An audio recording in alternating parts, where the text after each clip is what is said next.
Good evening and welcome to our podcast. This time we will talk about Counting Miracles, a novel, a book by Nicholas Sparks. Comment on what book you would like us to talk about. Okay, so, are you ready for a little sneak peek? Ooh, I love sneak peeks. Always makes you feel like you're getting away with something. Right, like a little insider access. Well, this time, we managed to get our hands on an advance copy of Nicholas Sparks's new novel. Nicholas Sparks. Let me guess. Someone's finding love in a hopeless place. Well, there's definitely love, and maybe a little bit of hopeless. The book is called Counting Miracles. And we figured... Hold on, Counting Miracles. Now that's an intriguing title. Definitely different from his usual. Right. It's got you thinking. So we thought, why wait till the official release to dive in? We're giving you a first look at the plot, the characters, all that good stuff. But don't worry. No spoilers, right? Gotta keep them wanting more. Absolutely no spoilers. This is more like, should you add this to your to-read list? We're giving you the info to decide. Love it. Early intel is always best. Speaking of which, we're working from an uncorrected ebook file here. Yeah, hot off the digital presses. The official release isn't until September 24th. September 24th. Got it. Mark it in your calendars, folks. So let's get into it. The story starts with Tanner. He's our main guy. Picture this. Road trip. Just got back to the U.S. after years abroad. Okay, sounds intriguing. What brings him back? Well, he's been on a mission, sort of, visiting the families of friends he lost back when he was serving in the military. Oh, wow. Okay, that's heavy. Definitely sets a different tone, right? Yeah, and you can tell he's at a crossroads, trying to figure out what's next. Searching for his place, huh? Sounds like classic Sparks territory. Where's he holed up? Is he back in North Carolina? You know it. Coastal North Carolina. Beaches, small towns, the whole 9 yards. Figures. Can't escape those North Carolina settings with Nicholas Sparks, can you? Nope. But here's where things get interesting. So Tanner's driving along, and he stumbles upon this, well, kind of a sticky situation in a parking lot. There's this young woman, Casey, and she's arguing with this guy. And it's pretty clear the guy's not taking no for an answer. Uh-oh. Sounds like trouble. And Tanner, being the former military man that he is, those instincts kick in. I bet. He doesn't just stand there, does he? No way. He steps in, tries to de-escalate things, and you get these little glimpses into his character. Yeah, like what kind of guy is he under pressure? Is he a hothead or more like quiet and observant? Definitely observant. There's this line where Sparks describes Tanner's tattoos, how they're like a roadmap of his past. Get the feeling he's seen a lot, been through a lot. Interesting. Okay, so we've got our hero, a damsel in distress, but it's Nicholas Sparks, so I'm guessing it can't be that simple. You are correct. Because guess who accidentally backs into Tanner's car? No way, not Casey. Casey. And to make matters worse, Oh, it gets worse. it's totally her fault. Yeah. But is she apologetic? No. She's the one who's furious. Classic. Typical Sparks, right? Chance encounter, conflict, two lives colliding. I bet they end up falling for each other. You're way ahead of me. Yeah. But you're on the right track, because here's the thing. Tanner's car, totally out of commission. And Casey, well, she's not about to let him drive hers. Of course not. She's probably got a vintage Mustang or something, and there's no way she's letting this stranger behind the wheel. You'd think, right. But no, it's actually a beat-up Subaru. Anyway, she ends up driving him home. A Subaru. Nicholas Sparks put a Subaru in his book. Hey, even romance novelists need to keep it real sometimes. Yeah. But yeah, now they're stuck together. And that's just the beginning, I bet. Oh, it's just the tip of the iceberg. Yeah. Because we haven't even met Casey's mom yet. Ooh, okay. Yeah. What's the mom like? Is she one of those overprotective types? Well, her name's Caitlin, and she's a doctor. But not the kind you'd expect. She's all about making house calls, going the extra mile for her patients. A doctor who still makes house calls? Now that's a rarity. Right, and most of her patients. They're struggling, can't always afford the best care. So she's like the heart of the community, kind of a saint. Basically. And you've got Tanner, this guy who's traveled the world, seen it all. Two totally different worlds. Makes you wonder how they'd ever cross paths otherwise. Exactly. But there's more. Remember how Tanner's on this road trip? Yeah, trying to outrun his past, maybe. Well, it turns out he's also looking for someone. This mysterious Dave Johnson.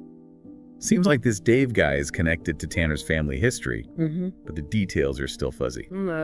Family secrets. Now we're talking. I'm hooked. Like a skeleton in the closet? Exactly. And speaking of skeletons, did we talk about Caitlin's kids? Oh, yeah. Yeah. I knew we were forgetting somebody. Two kids, right? Two kids. A teenage daughter, very protective of mom, and a younger son, Mitch. And Mitch is fascinated by this local legend. A legend. Oh, tell me there's a ghost story involved. I love a good ghost story. Well, not quite a ghost story. It's about this white deer that's been spotted near town. And get this, Tanner's captivated by it too. Wait, a white deer? Like one of those rare, almost mystical creatures? The very same. And it's more than just a passing detail. You can tell Sparks is using it as a symbol. Well, I'm thinking innocence, maybe second chances, something like that.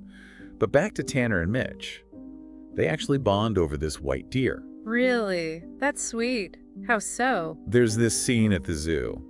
They're both standing there, mesmerized by the giraffes. Giraffes. Okay, now I'm lost. What do giraffes have to do with a white deer? Just bear with me.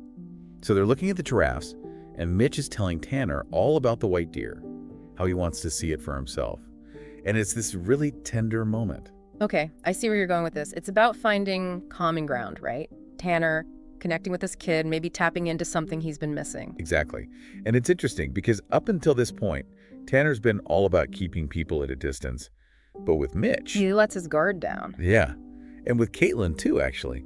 They have this conversation, pretty intense, where he opens up about his grandmother. Oh, what about her? Well, she raised him after his parents died, and he took care of her during her final months. Oh, wow. That's rough. Must have been tough for him losing his parents so young. It definitely left its mark. And Caitlin, she shares about her recent divorce, the challenges of being a single mom. So they're both carrying some baggage. Absolutely. But it's like in sharing those vulnerabilities, they're building a connection. Forging a bond, huh? Classic Sparks.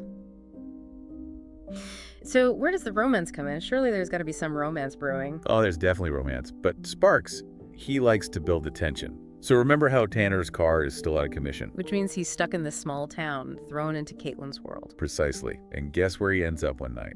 This cozy little brew pub he's been wanting to check out. And who does he run into? Let me guess. Caitlin. Bingo.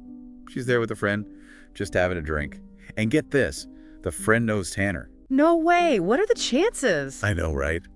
Talk about a small world. Turns out they were stationed at Fort Bragg together back in the day. So, instant icebreaker. Convenient, but hey, it's a Nicholas Sparks novel. What happens next? Do they hit it off?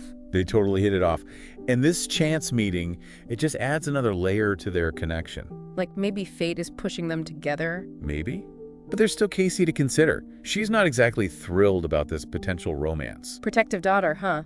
I can see where she's coming from. Oh, absolutely. She's worried her mom's going to get hurt again, just like with her dad. Makes sense. So how does Tanner handle that? Well, he's surprisingly good with Casey. Patient, understanding. He even offers to help her with her pitching. Pitching? What, like baseball? Yeah, she's a softball star. Turns out, Tanner played baseball back in the day. Okay, more common ground. Sparks really laying it on thick, isn't he? He is. But there's this one scene, it's after he helps Casey with her pitching, and they're walking back and he spots this flash of white in the woods. The white deer. He sees it. He does. Just a glimpse, but it's enough. And later that night, he tells Caitlin about it. I bet that's a moment, right? Totally. It's like this shared secret, this connection that goes beyond words. And from that point on, you can just feel the tension building between them. The romantic tension. Oh, yeah. But then, just when you think things are about to get really good, Sparks throws in a major curveball. A curveball. Don't leave me hanging. What happens? So remember that mysterious Dave Johnson Tanner's been searching for? The one with the connection to his family. Yeah, the guy shrouded in mystery. What about him? Well, turns out he's not some long-lost friend or comrade. Don't tell me he's a long-lost relative. He is. Dave Johnson is Tanner's grandfather. Whoa. Okay. Didn't see that coming. Right. Talk about a plot twist. And Yeah. it makes you rethink everything. Seriously. Like, why didn't his grandfather raise him if his parents died? What happened there? Exactly. And for Tanner, it's not just about uncovering family secrets. It's not personal. Totally. Yep. It makes him confront his beliefs about family, forgiveness. The heavy stuff. And, you know, Sparks, he's going to make you feel all the feels. Oh, for sure. And speaking of feelings, remember how Caitlin's dealing with her own stuff?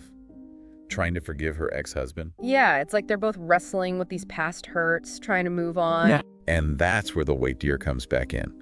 Because remember, it's more than just a symbol. You mentioned it's real. It's real, and it's in danger. In danger? How so? Well, there's this developer, right? He's buying up land, wants to build condos, the whole bit. Oh no, not the condos. Typical. Right. And guess where the white deer lives? Don't tell me. In the path of the condos. Bingo. Oh, Sparks. You're killing me with the drama. I know, right? But here's the thing. This is where Tanner and Caitlin really team up.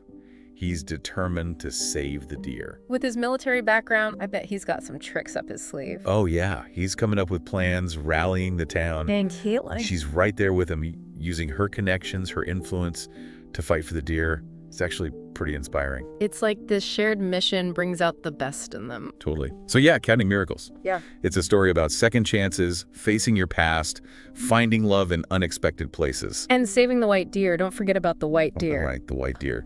And you know what? I think Sparks is onto something. We could all use a little miracle counting these days, couldn't we? Couldn't agree more. So there you have it. Counting Miracles, hitting shelves September 24th. Be sure to check it out and let us know what you think. And if you're looking for more deep dives into the world of books and ideas, well, you know where to find us. Until next time, happy reading. Subscribe for more podcasts. And thanks for more reading culture.